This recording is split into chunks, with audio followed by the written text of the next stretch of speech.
Altos is brought to you with the kind compliments of Rituals Coffee House.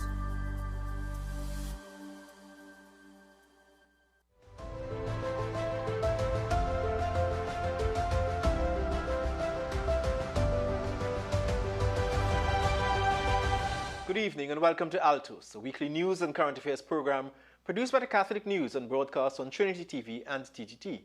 I'm your host, Neil Parsonlal. Here's a look at this week's top stories. Archbishop Charles Jason Gordon urges Roman Catholic faithful to be generous in this weekend's collection for Venezuela. The acting president of Venezuela thanks Trinidad and Tobago and other CARICOM nations for their help for the country devastated by earthquakes. We tell you about a fully Catholic radio station that has achieved a significant milestone of 100% original music. The SSPX challenges the Pope's decision to excommunicate 6 bishops. And later we continue our conversation with Msgr Christian Pereira as he celebrates 50 years of priesthood. And now for our top story. Archbishop Charles Jason Gordon has urged Catholics to give generously at this weekend's masses to support the people of Venezuela. Speaking after Mass at Archbishop's Chapel on Wednesday, July 15th, Archbishop Gordon spoke of the Archdiocese's response of material and financial support. Lara Pickford-Gordon reports on his appeal. The 7.2 and 7.5 earthquakes on June 27th have been described as the worst in Venezuela's modern history. At Wednesday's Mass, Archbishop Charles Jason Gordon spoke of the humanitarian need arising out of the devastation. Our brothers and sisters in Venezuela, as we know, have had a really terrible moment in their own history. The earthquake has been damaging, devastating, and they are still in need of a lot. Archbishop Gordon said many were rushing to assist, but the Archdiocese held back as getting goods and money to Venezuela was not that simple to organize. He said contact has been made with the church in Venezuela and there were ways to have concrete assistance. This weekend at all masses, we are having a second collection for Venezuela. We're also going to collect foodstuff, non-perishables, so that we can do both a cash donation to the diocese over there and also send some food hampers across by boat. His Grace said this was an act of solidarity with the people of Venezuela, pointing to the historical ties between T&T and Venezuela long before the arrival of Christopher Columbus. The communication between Venezuela and here was constant. And all through our history, that has been a constant. I'm sure many of you have family either over there living or from there over here intermarried. And that's just part of our history. So this weekend, let us be generous to our brothers and sisters. Amen? Amen. A committee of the Archdiocese comprising Vicar General Father Martin Sergiu, General Manager of the Catholic Commission for Social Justice Father Stefan Alexander, Gary Tegerly of the Office of Pastoral Planning and Development, Living Water Community, Eternal Light Community, and Society of St. Vincent de Paul is working out arrangements for sending supplies collected at parishes and ministries to Venezuela. This is Lara Pickford-Gordon for the Catholic News, Altos. And staying in Venezuela, Venezuelan acting President Delcy Rodriguez says she is moved by CARICOM's response to Venezuela, which has been devastated by twin earthquakes. She has praised several leaders, including the Prime Minister of Trinidad and Tobago, Kamla Persad-Bissessar, and the President of Guyana, Irfan Ali. The joint CARICOM assistance was loaded and shipped from Guyana. Rodriguez said the humanitarian assistance is a powerful demonstration of regional cooperation and brotherhood. We have more in this report.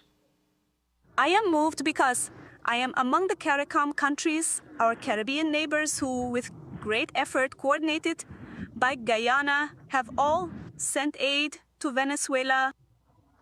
I want to thank the Prime Ministers, President Irfan Ali, the Prime Minister of Barbados, the President of Suriname, the Prime Minister of Trinidad and Tobago, St. Kitts and Nevis, St. Vincent and the Grenadines, and the Prime Minister of Belize. I also thank St. Lucia, Antigua, and Dominica, for all this effort to support our people. Truly, from the bottom of our hearts, on behalf of the Venezuelan people, thank you for this support you are providing to our country today. Venezuela is in your hearts, but we know that you are also in ours because we have always maintained our close ties of friendship, cooperation, and brotherhood. So on behalf of the government, thank you, Haiti, who also sent doctors, 35 doctors, and a field hospital. We say that Haiti will always be with Venezuela, and Venezuela will always be with Haiti. It is marked in our history, and with that commitment to where we come from and who we are, we set our course toward the future. Figures released by top lawmaker Jorge Rodriguez on Wednesday put the death toll from the twin quakes in June at 4,829. The number of injured was unchanged at 16,740, while close to 18,000 people remain homeless. With Form 1 registration now complete for the September school year, questions about payments requested by some schools remain a concern for parents. The Catholic Board of Management says Form 1 registration is free and any contributions are voluntary. Altos reporter Kaelan Jordan reports. From reliable sources and with the policy position confirmed by the Catholic Education Board of Management, 2 Catholic secondary schools say the payments requested from parents are not fees but voluntary contributions to support the needs of the school. One school official told Altos parents were asked, quote, to make a voluntary contribution to our parent-teacher advisory board, end quote. The school says these contributions help cover expenses not fully met through government funding. The school official told Altos that comparisons between government and denominational schools must also consider the different realities in which they operate, stating, quote, what separates us would be parental involvement at various levels, end quote. An official at another Catholic secondary school stressed that these contributions cannot be enforced, highlighting, quote, that's against the law, end quote. Both schools also clarified that the contribution is a one-time payment.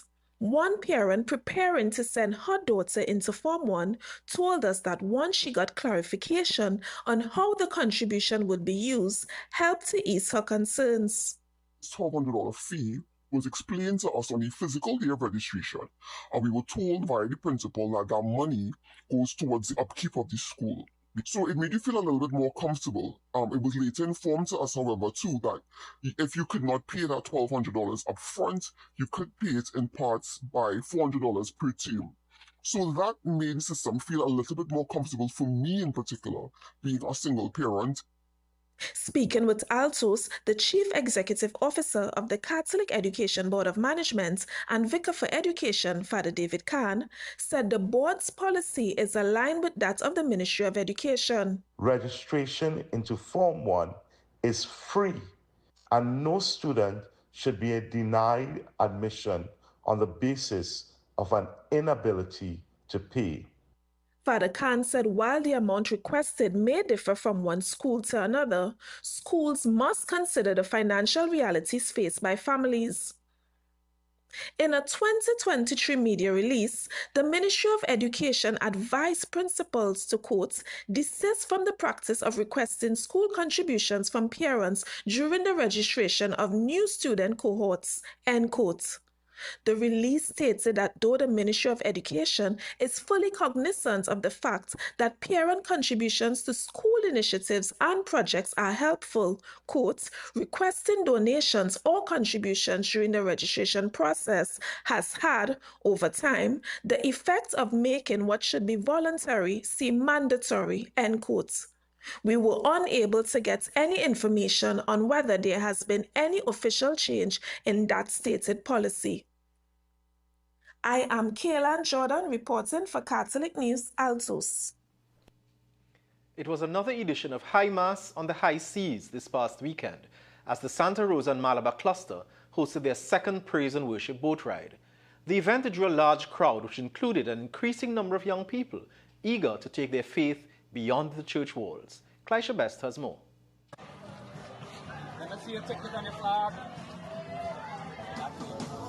The waters of Trinidad became a floating sanctuary on Saturday, July 11th, as parishioners gathered for a boat ride unlike any other. The event featured Holy Mass, celebrated by Father Robert Christou, along with special prayers for healing with Fathers Divine Rimla and Oliver Muka. The Point Forting Music Ministry led the praise and worship, and there was also DJ music that kept the energy alive throughout the journey. Father Christou told Altos he has witnessed a significant increase in interest and numbers, especially among young people. I believe we are living what St. John Paul II called the new evangelization, with a new ardor, a new method, a new expression, with our own ownness, responding to Jesus' invitation in Luke chapter 5, verse 4, put out into the deep, literally. So taking the catechesis and the sacramental power onto the seas, High Mass and High Sea, has really created a fresh, engaging space where people are excited to encounter Christ and the power of the church. He said the experience is moving from curiosity to conversion. People come for an experience, but they leave wanting more of Jesus. Someone told me at the end, when the church gets into the boat with Jesus, people are willing to get back into the boat with the church. What a great moment. In a social media post after the event, Father Christou said it was truly the church alive, praying together, serving together, celebrating together. I am Clisha Best for Catholic News, Altos. Let's ask Holy Spirit to bless us with His holy water. Amen.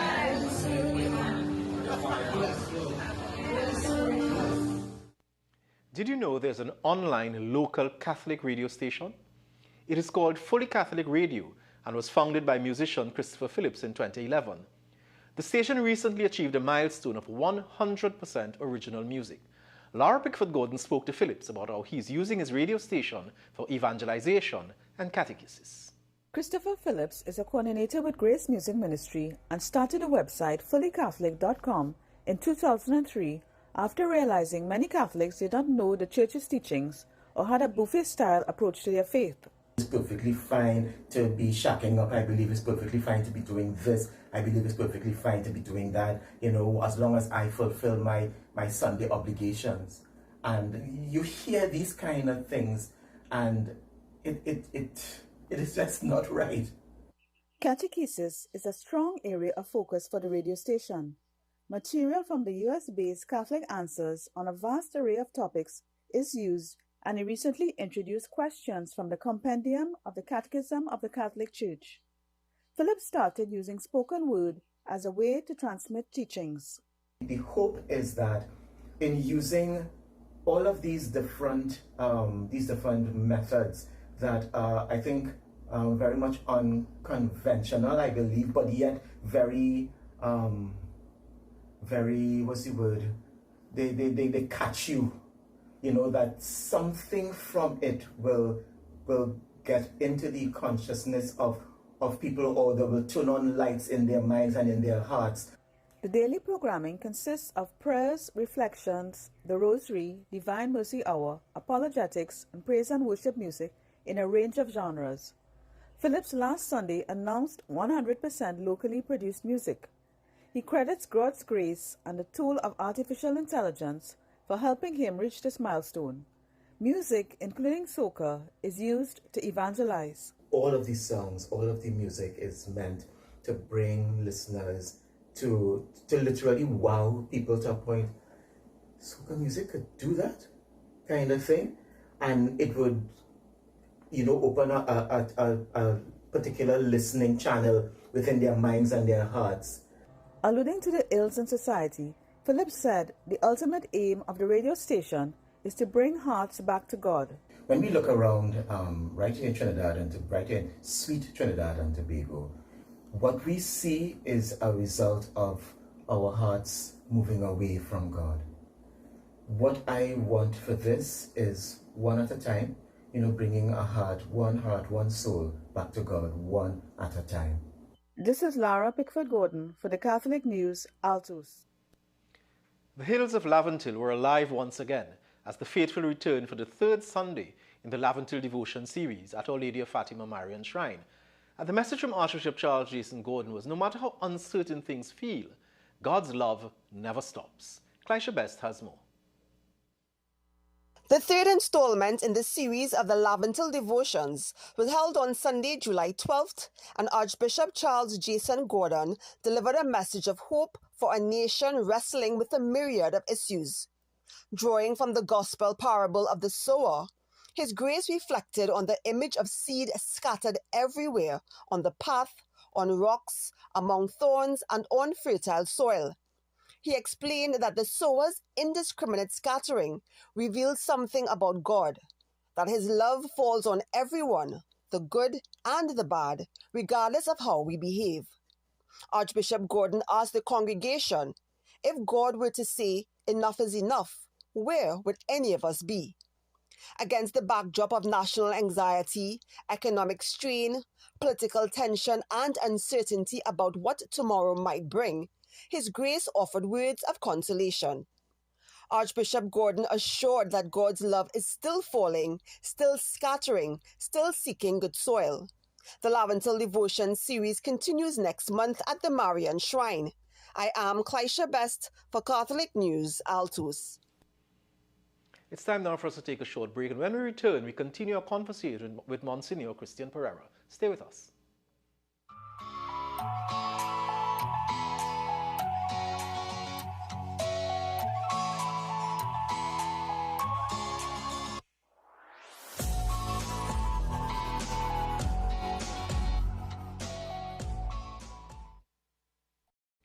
Welcome back from the break. Remember, you're watching 3-year-old Altos. Last week, Msgr Christian Pereira spoke with Andrew Burton about his new book, Take Up Your Bed and Walk. This week, the conversation continues with a closer look at his vocation, the people who shaped his priesthood, and the lessons he has learned through 5 decades of ministry. Here is part 2 of the interview. Msgr Pereira, thank you very much for giving us the time today. I must say this is an interview I am excited for. Great. Because I like having conversations with persons who have a broad perspective, you know, and I think somebody who's 50 years a priest, yeah, you celebrated your anniversary recently. On Saturday. Yeah, actually. Yeah. So I think you would have been ordained a priest right after Vatican II. When Vatican II was going on, I was an altar server. Right. So you know the church before Vatican II? As a child. As a child, yes. Yeah. I mean, my parish priest said Mass facing the wall, you know, and his back was to the people. To the people, yeah. And as altar servers, we were at the back of the parish priest. Okay, okay. But there was a big change that, I as a child saw that change happening. Yeah, yeah. As an altar server, you know, and I no longer served with the priest back to me. Although the priest back was still to me, but he was now facing the congregation. 50 years, of course, is a remarkable milestone, you know. Looking back, what really inspired you to become a priest? It's very hard to say exactly what. Okay. The example and the dedication of my parish priest, Father Byrne, Father Patience. Then I went to St. Mary's College and priests like Father Dwyer. I also encountered a priest like Father Damien Byrne, Father Kennedy. He was a Dominican priest. Then their example really and truly touched some part of me. There was a young priest called Father Terry Julian who preached a retreat at the St. Anne's Parish. That's the parish I grew up in. Okay. It was a Lenten retreat for young people. Right. And that retreat particularly touched my soul very much because he used the entire week to deal with the story of Susanna and David in the Bible. And that was, a really and truly touching journey that we made with him and he made with us. That story still stands out every time I come around it in the Bible. I remember him and I remember, what that meant to me. Is there any other particular priest or family member or experience that helped shape your vocation? Well, My father did a lot very quietly. Okay. He was devoted to Eucharistic adoration. What's your father's name? Albert Pereira. Right. And he went to Eucharistic adoration every Sunday afternoon.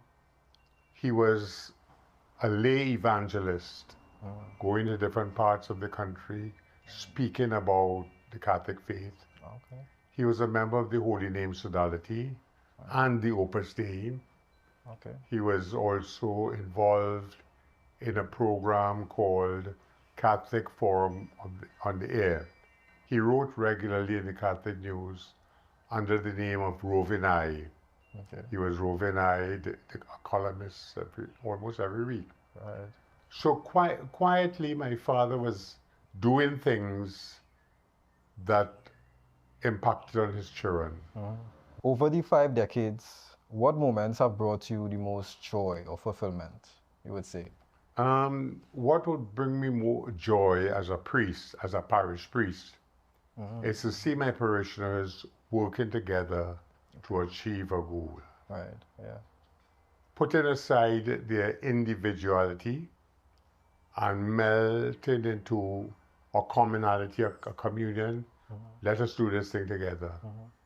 And that sense of working together as Christians, as Catholics, always brought joy to me.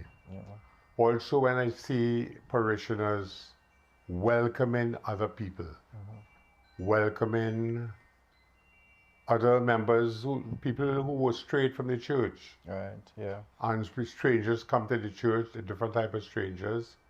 When I see people being welcomed and accepted into our pews, as distinct from people who are being, you don't belong here. Yeah.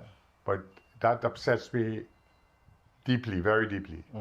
I enjoyed being a parish priest. Yeah. I enjoyed every parish that I worked in, regardless of how long I worked in the parish. One thing saddens me, and you asked if I had anything to change. Well, I couldn't change it, but I would like a priest to be left longer in a parish. Okay. So that the priest can work through his particular failures and challenges. We all have challenges. Sometimes people don't like us, or we hurt some people, and people are upset with us. And I think all of us as priests, sometimes we make mistakes and we hurt people, but to be able to pick up ourselves and work through that, so that I'm also quite happy when people who did not like me, after a long while, begin to show a positive attitude towards me. Right. Yeah. And that's a journey to be made. Yeah.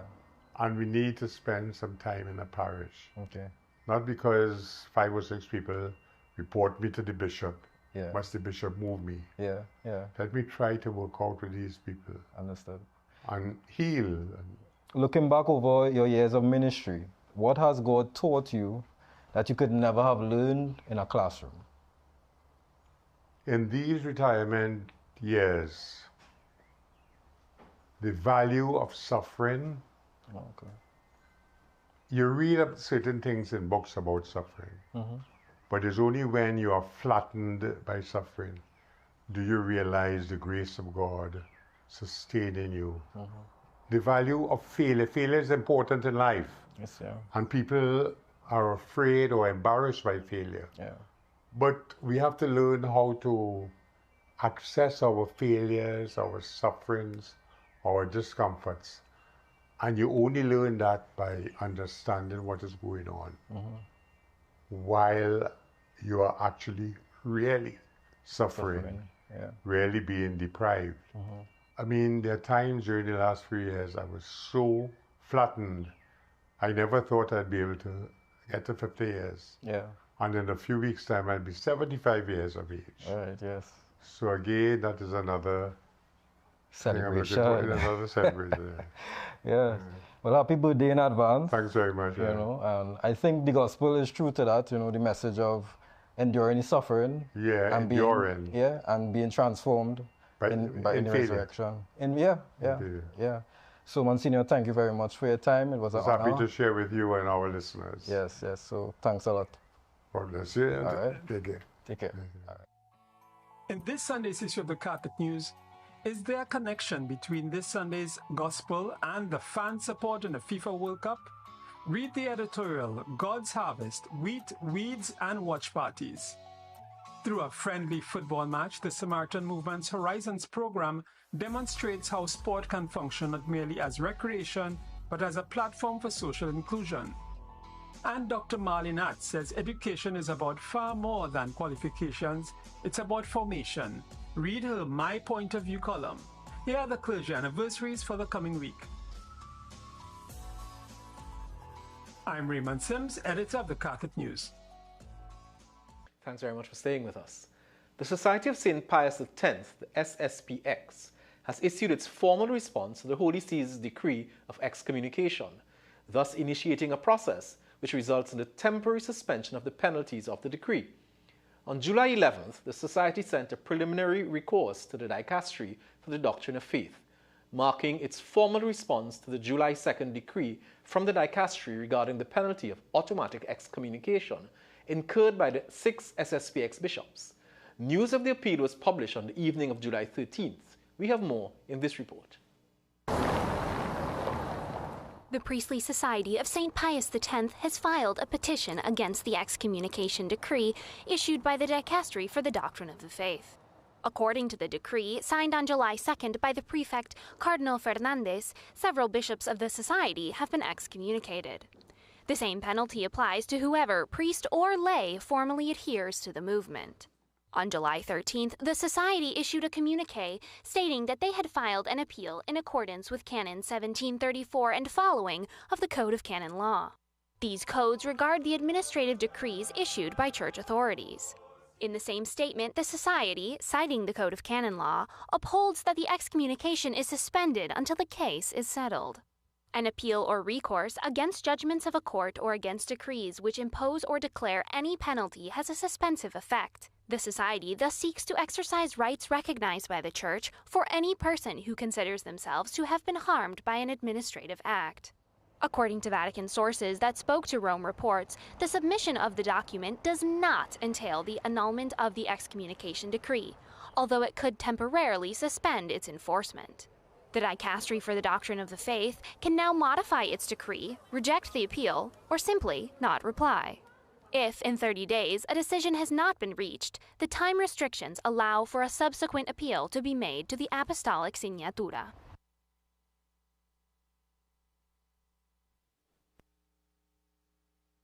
So very much for viewing.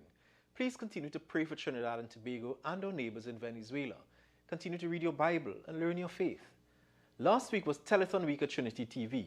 It gave us the opportunity to make our financial pledges and contributions to help the communications arm of Trinity Television to continue to spread the gospel and evangelize.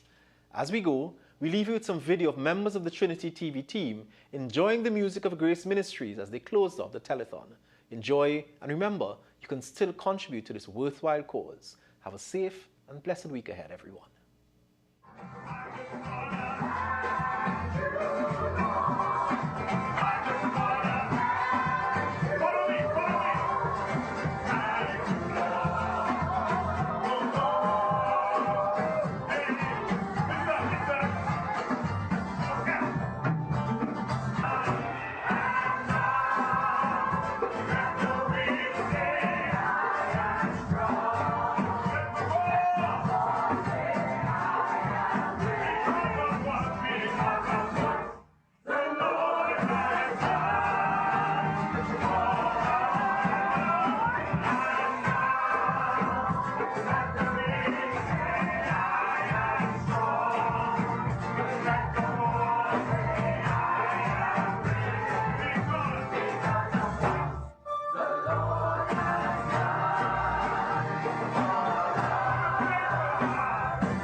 Altos was brought to you with the kind compliments of Rituals Coffee House.